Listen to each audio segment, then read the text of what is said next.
और आज आदरणीय प्रधानमंत्री जी स्वयं अयोध्या धाम में पधारे।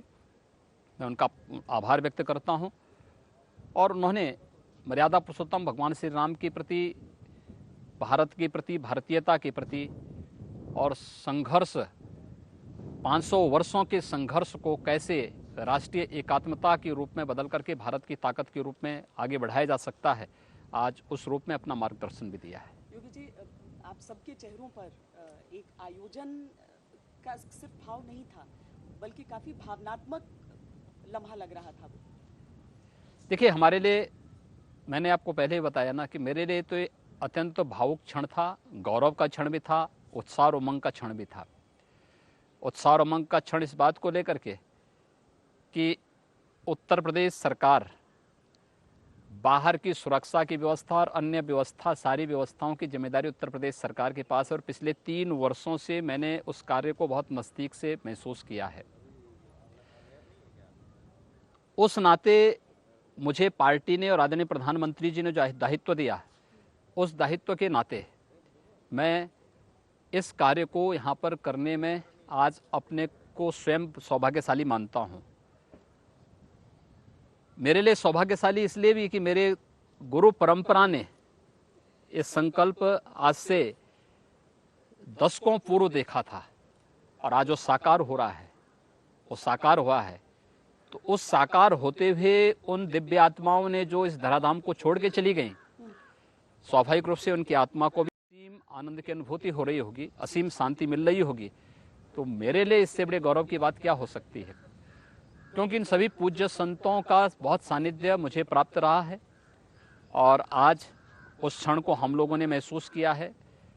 मंच पर जितने भी महानुभाव थे, ये सभी राम जन्मभूमि के साथ आत्मीय रूप से जुड़े रहे हैं, बहुत मजबूत संघर्ष के साथ जुड़े रहे हैं और आज उसका परिणति हम सबके सामने है। स्वाभाविक रूप से हमारे लिए आज का दिन गौरव का दिन भी है, हमारे लिए उमंग और उत्साह का दिन भी है और भावनात्मक रूप से भी अपने पूर्वजों के साथ, राम भक्तों के साथ जुड़ने का दिन भी है। प्रियंका गांधी ने कहा कि ये राम सबके हैं, राम किसी एक के नहीं हो सकते हैं।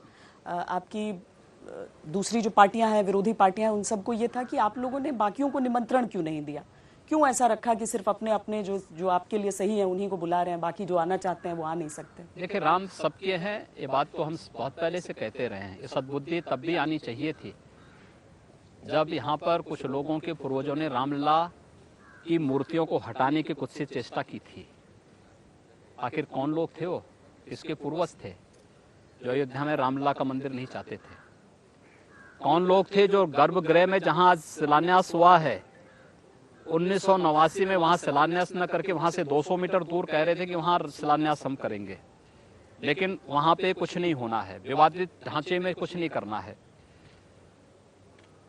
हम चाहते थे सभी लोगों को बुलाना है और हम जानते थे कि अयोध्या में भगवान राम के भव्य मंदिर निर्माण का जो कार्यक्रम होगा, यद्यपि आयोजक श्री राम जन्मभूमि तीर्थ क्षेत्र न्यास ही है, लेकिन बाहर की व्यवस्था की दृष्टि से हम उसमें उनको सहयोग कर सकते थे।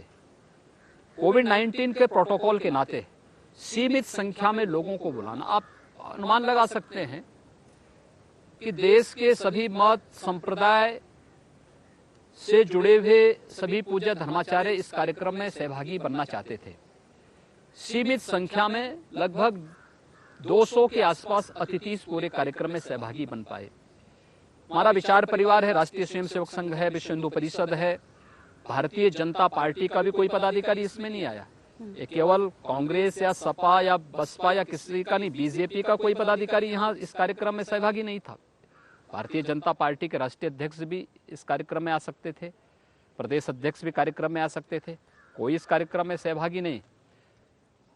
सीमित संख्या में अतिथियों को बुलाकर के एक शुभ कार्यक्रम का शुभारंभ कर देना, उस कार्यक्रम को आगे बढ़ा देना, इस दृष्टि से हम लोग इस कार्यक्रम को रखे, क्योंकि कोविड-19 के प्रोटोकॉल को भी सख्ती से लागू करना था, लेकिन एक बहुप्रतीक्षित कार्यक्रम को भी अब बिना विलंब किए आगे बढ़ाना था। इस दृष्टि से यह कार्यक्रम हम लोगों ने इस रूप में किया। कार्यक्रम का लाइव प्रसारण था और मेरा ये मानना है राम सबके हैं, सभी लोगों को राम के काज में सहयोग भी करना चाहिए, सहभागी भी बनना चाहिए।